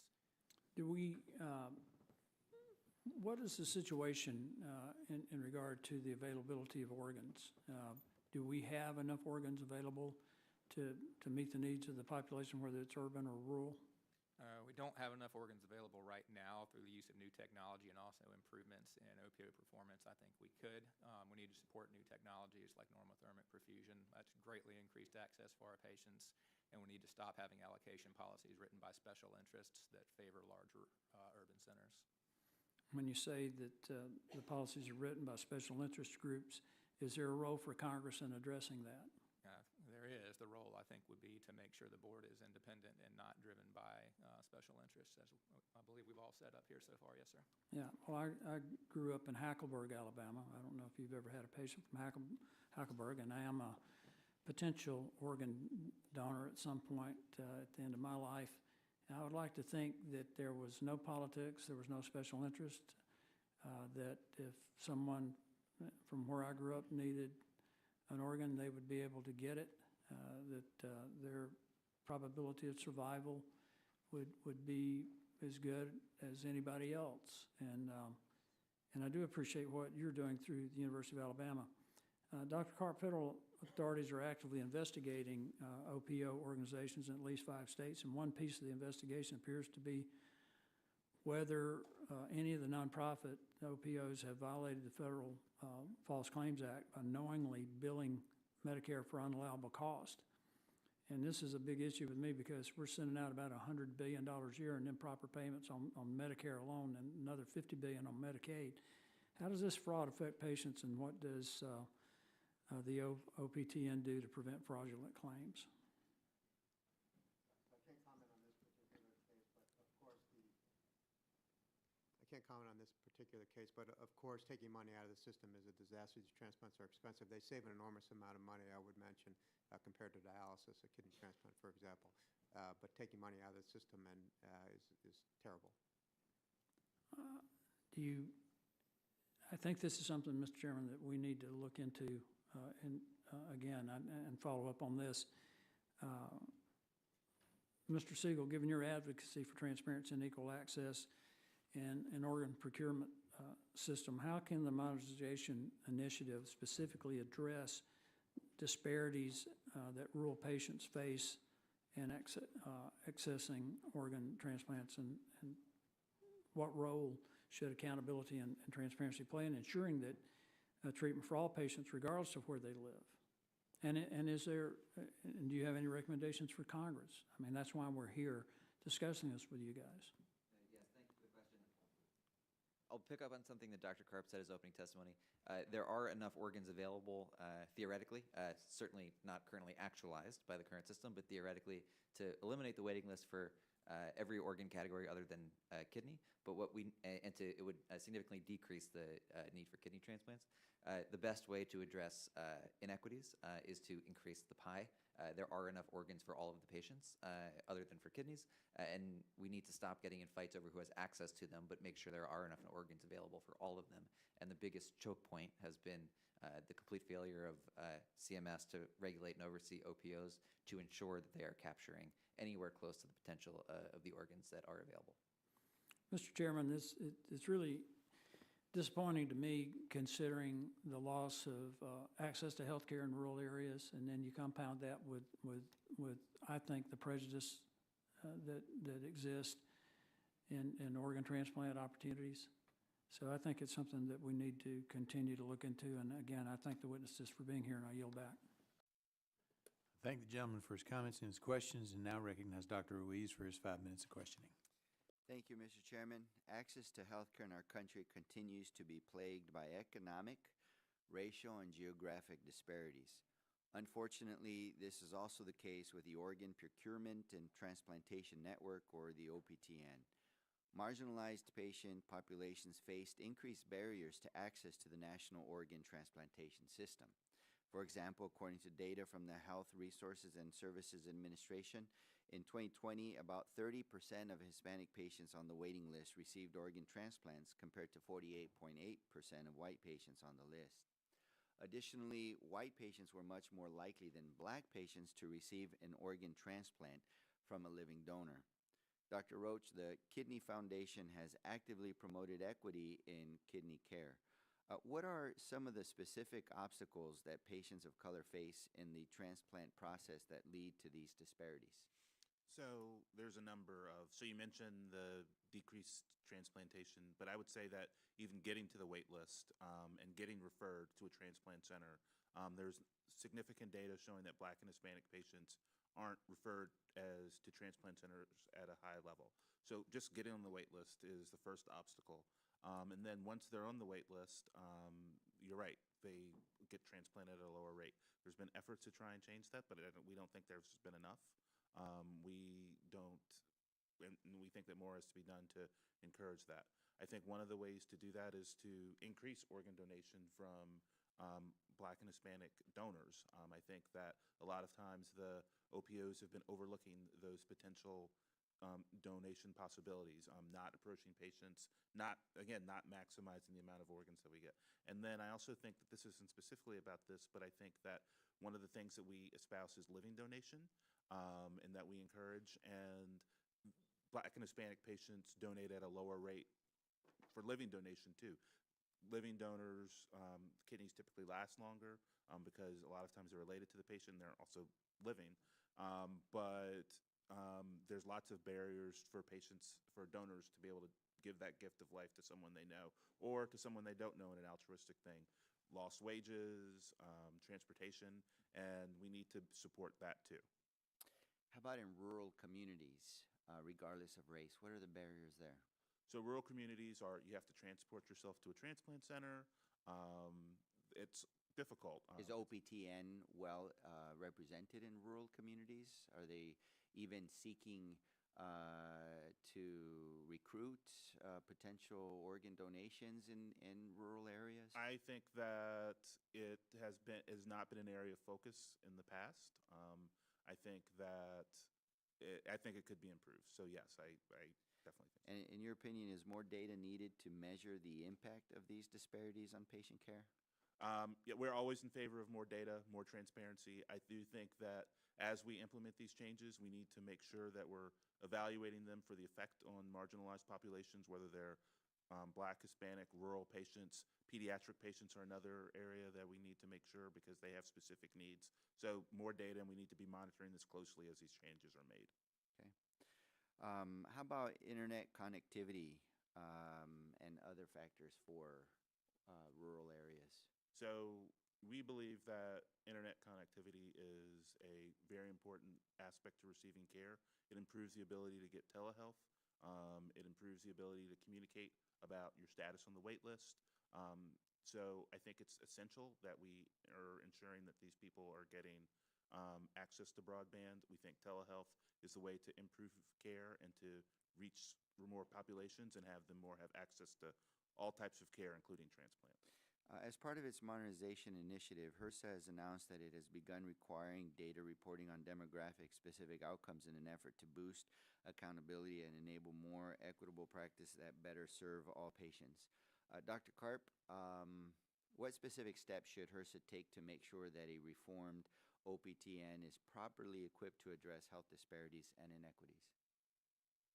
Yeah, so I'll say that the OPTN UNOS made a decision probably a couple of years ago that they were going to look at equity to transplant access as after you got onto the list. As my colleagues have said, that's absurd. And so you need to understand that that is not what not what equity is. And then the data, the studying, and making sure that there is actually access, equal access, which right now there is not. Okay. Well, I appreciate it, and I yield back my time. Thank you. Gentleman yields back. Now recognize the gentleman from North Dakota, Mr. Armstrong, for 5 minutes of questioning. Mr. Siegel, you come from a patient family. Can you tell us why so many patient safety lapses are never reported to the OPTN? I think the biggest issue is that whistleblowers rightfully have no confidence that the OPTN would do anything with allegations that are brought to them. And I have a lot of friends who have tried to bring allegations and have suffered severe retaliation. What kind? So career limiting and in some cases career ending. I have a very good friend who brought a claim to the MPSC about MPSC being the body that is supposed to evaluate this, about inappropriate practices by 2 surgeons. They were pushed out of their job shortly after making that claim, and then within just a few weeks, the 2 surgeons about whom he brought that claim were promoted to serve on the MPSC. And people see this happen and decide it is not worth it to bring the claim next. What is the OPTN's whistleblower protection policy? So the OPTN recently finalized their first ever whistleblower protection policy, and they have celebrated it as a win. But what it does is it protects the OPTN rather than protecting the whistleblowers. And I'll just bring this into Technicolor. If you bring a claim to the OPTN, it is reviewed by the OPTN president. That is currently Dr. Rich Formica. Dr. Rich Formica has He been... refused to testify today, right? He had something more important to do today, Okay. apparently. He has been written about in investigative journalism as having been one of the perpetrators of retaliation. So if I were going to bring a claim to the OPTN about being retaliated against, it would be reviewed by the person who's leading the retaliation. This is absurd, to use Dr. Karp's word. And we have serious witnesses. This is a serious hearing. This is a serious committee. And we can talk about efficiency in the system, transparency of the process, interagency coordination, better data management, but we're kind of burying the lead here a little bit. I mean, we have, and to be clear, these are allegations, but we have allegations of overdoses being treated as heart attacks, people being wheeled in while they're still alive. You said you fear for your public safety, you fear for your physical, I travel back and forth to North Dakota a lot, and the one thing I don't do is work on airplanes. So I read fiction novels and watch streamed movies. These things are it's like a bad Netflix movie. And I mean, do we think, these are, and again, I want to be clear, I've spent 10 years of my life in a courtroom. Allegations are not proof. I mean, we know all of that. But do we think these are isolated? Is it possible this stuff is actually happening? I will say the Washington Post earlier this year ran a front page story. The Department of Justice is doing a sweeping investigation into the organ donation system. I think one of the frustrations that I've had candidly over the last 5 years, 10 years doing this advocacy, is that this has been viewed largely as a policy problem, and I think it's a problem of systemic corruption, which is enabled by monopolism and opacity. So why the corruption? I mean, I understand. I understand the framework in which it can occur. What's the motivation? There was 2 executives from the Alabama OPO that were sent to federal prison in 2012 for 14 months for a kickback scheme with a local funeral home. The whistleblower CBS News did a story about him. He said that he and his parents were threatened with being, quote, cremated alive. The OPO executive who was sent to federal prison, this is from memory, this is directionally right, it may not be the exact words, but he said there's too much money and there's too much unregulation in the system. As I mentioned to Congressman Burgess, OPOs are one of the only programs left in Medicare that operate on a cost reimbursement basis. They have unlimited taxpayer resources, and OPO executives do not have to disclose if they have financial interest in any of the ancillary businesses OPOs participate in, which is tissue banks, tissue processing, they recover skin, eye, tissue, bones. I think it's unfortunate they're called organ procurement organizations when they recover all of these things, and they do not have to disclose if they have a financial interest in any of the ancillary businesses. So the motivation is money. We do this a lot. We could talk about increased efficiencies, transparency, data management, and everybody's there. There's sometimes where we can do things and tweak things and make it better, and there's sometimes we need to tear things down to the studs and rebuild it. And Dr. Cannon, you've been just watching, and like you get 22 seconds. What do we do? Like, this is bad. You do just what you said. You tear it down to the studs and rebuild it. Like, increased efficiency isn't solving this problem. No. Better data collection amongst agencies isn't solving this problem. We need all those things. We need the For transparency, sure. but the system needs to be rebuilt from the ground up. We've got a 40-year-old system that really hasn't changed. And obviously motivates bad actors to do really, really bad things in some of the most helpless situations patients and families could find themselves in.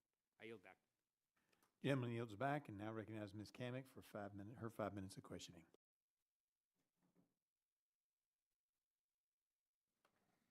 Well, thank you, Mr. Chairman. Thank you for our witnesses for appearing before us today.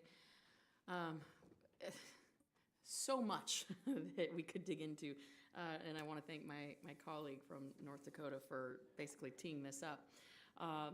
So according to HRSA, 17 people a day are dying waiting for an organ transplant, but of course this number fails to represent those individuals who were never allowed on the waiting list to begin with. So I know we've been in and out a little bit today, but I think this is something that should be addressed, and that is for those patients that have disabilities. And I had a particular situation in my district with one of my constituents, Zion Sarmiento, who was born with Down syndrome, and he was desperately in need of a heart transplant, but was denied by several hospitals, citing directly and indirectly that his intellectual disability devalued his life. He passed away at less than 4 months old since he was denied a heart transplant. This legislation is about holding the transplant system and its participants accountable to the American people where it serves, but we can't forget those that are also left behind in the process. So I would strongly urge my colleagues to support final passage of the House bill to end discrimination based solely on a disability, the Charlotte Woodward Organ Transplant Discrimination Prevention Act, which passed out of this committee earlier this year by a unanimous vote. And I'm going to start with you, Dr. Cannon. In 2019, the National Council on Disability released a report on organ transplants in individuals with disabilities, which found that people with disabilities are frequently denied access. And that's a nice way of putting it. Denied access to organ transplants based on transplant centers of written and unwritten policies, excluding people with disabilities as candidates, and in some cases just outright refusing to evaluate a patient's medical suitability for organ transplants because of their disability. Does your transplant center or hospital have a non-discrimination policy that explicitly covers individuals with disabilities? We don't have this policy explicitly, but I can tell you we will bend over backwards to do everything we can for a patient with a disability. The issues at play is we want to make sure the patient's going to be able to take care of themselves, that they have the support in place, and we want to make sure that we do that. We have extensive social work support to help patients provide support for themselves. So yeah, we are 100% built around trying to help patients overcome the many barriers they face in But Doc, why don't you have that policy? We probably should have the policy written down. We don't have it written down because it's what we do day to day, and we believe in it. So I guess we haven't felt the need to write it because we do it, but you're right, that's an oversight. We should. I would encourage you to do it. Would you commit right now to actually putting that policy in place? Absolutely. I think that the parents of baby Zion would feel better knowing that there was some progress in Washington being made on this. So I thank you for your commitment to that. Dr. Karp, same question to you. There you are. Yes, I can tell you that I personally performed a combined heart-liver transplant in a patient that had Down syndrome, and I'm very supportive of this. I think our overall institutional policy is not to discriminate on the basis of disability. Is it a written policy? I'm sure it is a written policy. I can get it to you. I can't remember the last time I actually saw it, but I would be shocked if that wasn't a written policy of the university and the medical center. Okay. All right. Well, I'd appreciate you following up on that. And I want to turn to a Florida-specific issue. Now, more than 5,000 Floridians are currently on the waiting list for an organ transplant, and 48 of them die every month. As we are hearing, this death is not because American organ donors aren't stepping up. They certainly are, but because of the failures of the taxpayer-funded contractors.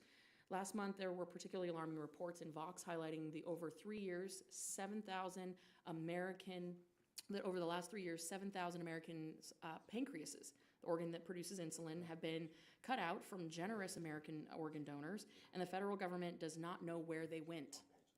This seems to be a chronic, repeating issue in the federal government.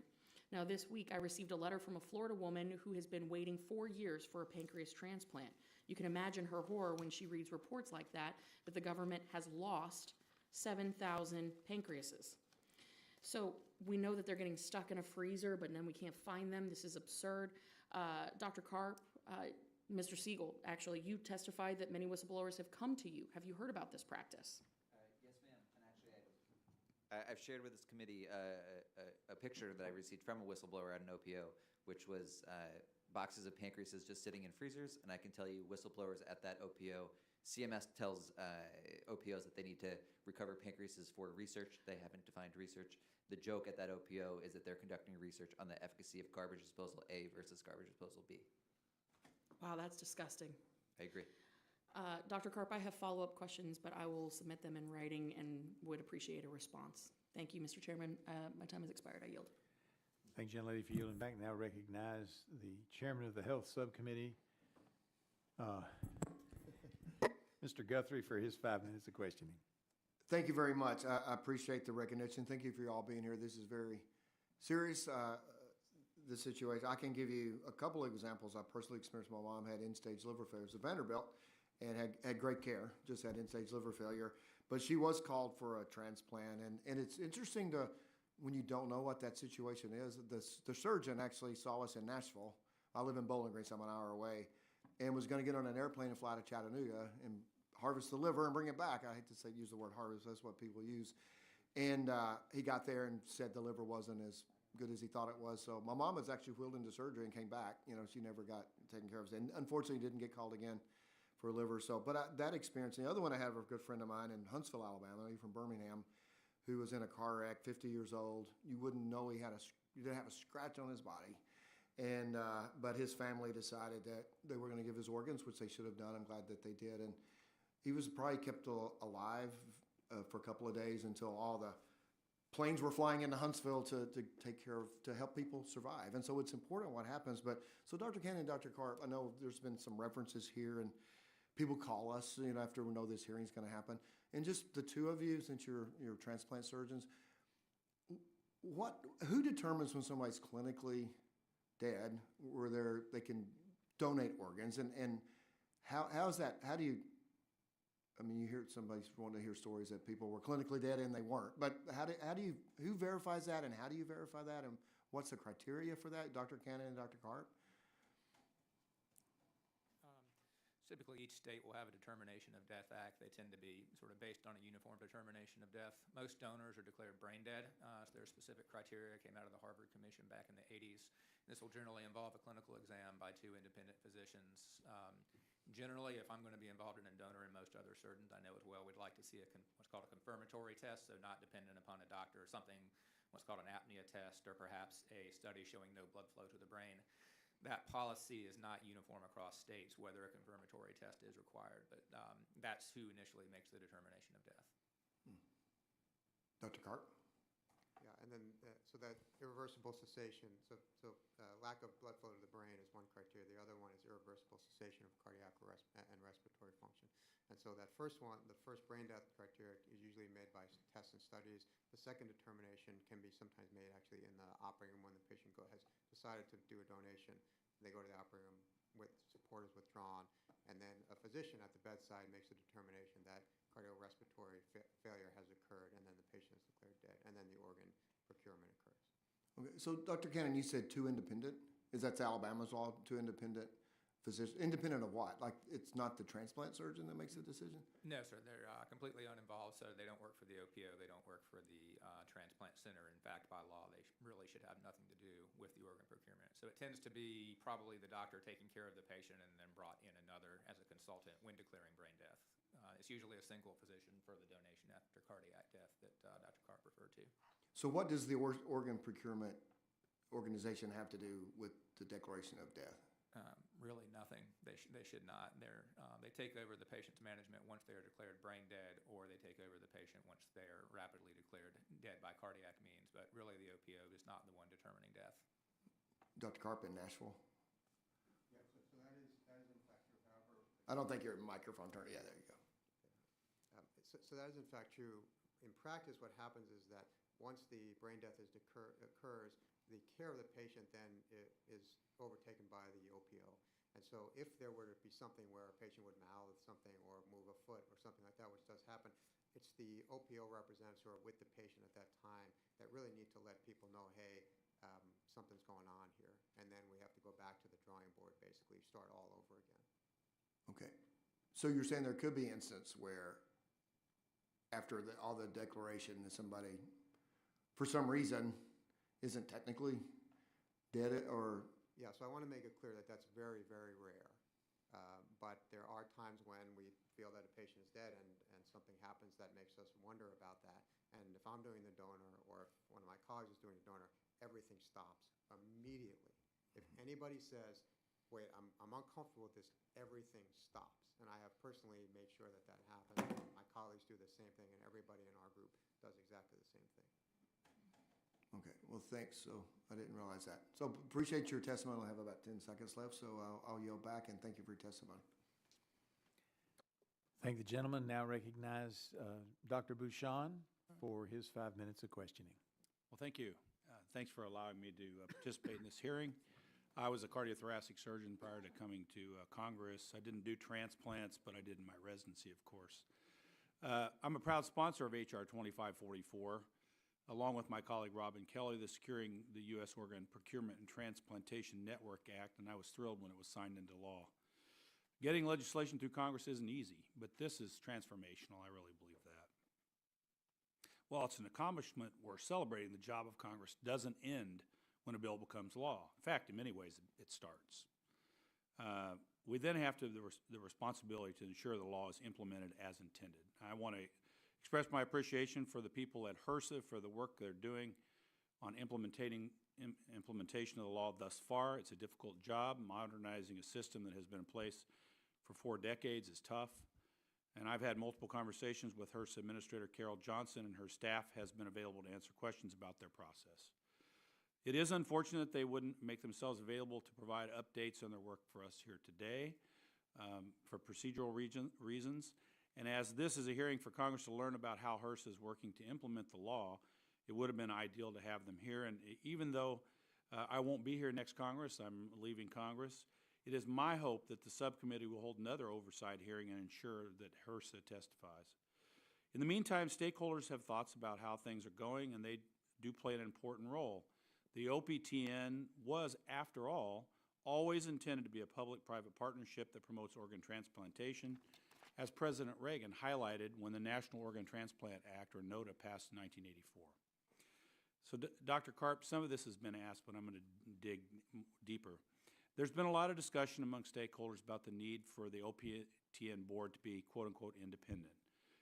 What does board independence mean to you, and what types of people specifically and what professional backgrounds should they have to be on this board, in your opinion? This is a very complex space, and the experts need to be highly involved driving the policy, and they need to make policy recommendations, but there has to be governmental oversight. We have seen what happens when there is ineffective government oversight. That's what's gotten us where we are today, which we all, I think, agree is a disaster. So there needs to be, the policy making needs to come with direction from government, with direction from HHS, with direction from HRSA. It needs to be made within the community, and it needs to go back to HRSA and back to HHS to make sure that that, in fact, is policy consistent with the national need. I mean, is HRSA making any progress on that issue at this point? You know, I believe they're trying. I think it's a tall order. I think the first thing, as we've talked about, is replacing the people. Without replacing the people, this is going to fail. And so I would encourage HRSA to commit to replacing the board with people that are reform-minded, that understand the issues with the system. Dr. Cannon, can you go into more detail about specific modifications you believe are necessary for NOTA to result in impartial, data-based, transparent policy? And I know we've talked about some of it, but if you have some things that you haven't been able to say that in that vein, please give us your comments. You need to allow HRSA to actually collect the data themselves and not be dependent upon the OPTN to provide it for them in their oversight of them. And I really think the metrics by which centers in particular are measured need to be aligned with patient interests. Right now, for example, there's kidneys that are definitely going to be associated with better survival than dialysis, but transplant centers can't use them. That's why they're discarded, because you'd be flagged by the MPSC for the outcomes, because we're not comparing transplant to the alternative, which is lack of a transplant. We're comparing it to other centers with very highly selected patients. There's more patients out there we can transplant. Yeah, I mean, my experience in medicine in general, right, there's always risk benefit, right? And if you don't balance those two, if you only consider risk and you don't look at the benefit side of this, even though the benefit may not be 100% perfect, nothing in medicine is 100%, as we all know. So I understand where you're coming from on that, and I think we need to do better. I do want to close with a message of hope, though. I think we all share the common goal to use the organ procurement transplant network to save lives, right? We all see the potential that organ donation provides to humanity as a whole, and we see opportunities to create a system that allows every donated organ to save a life. We should have really minimized the waste of organs that are not transplanted, even ones that may not be perfect, but may be better. I'm confident that those who volunteer their time and effort to advocate for transplant issues do so because they see the potential and the opportunity exists. The United States is home to some of the greatest transplant surgeons and transplant hospitals in the world. Furthermore, we innovate like any other nation in the world. I strongly believe that. And so I encourage each of you to keep in mind as you go about your work and continue to be involved in advocacy. We must work together to harness this potential. You can tell this is an issue for me. Very emotional. It's about patients, right? It's about people, and we need to do better. I yield. Gentleman yields back. Now recognize the gentlelady from Michigan, Ms. Dingle, for 5 minutes of questioning. Thank you, Mr. Chair, and thank you for allowing me to wave on. And I want to thank Dr. Prashant for his leadership and promise you that we're going to stay on it and get your advice as he's leaving. We need his advice. He cares a lot about this. I'm having a hard time understanding why organ procurement organizations in our country are being maligned when they have in fact increased the number of organs made available for transplant for the last 13 consecutive years. In fact, according to the Organ Procurement and Transplantation Network data, the number of deceased donors has grown by 52% over the past 5 years. But the number of transplant recipients has only grown by 26% over that same period. And I'm disappointed that an IPO is not being represented today. They are a critical link in our country's organ donation and transplantation system. And look, we want to keep this safe. We all do. And there are a lot of good, well-intentioned people, so we've got to understand the system. But I believe, like the doctor does, with hope, and that there are more good people with good intentions than there are evil.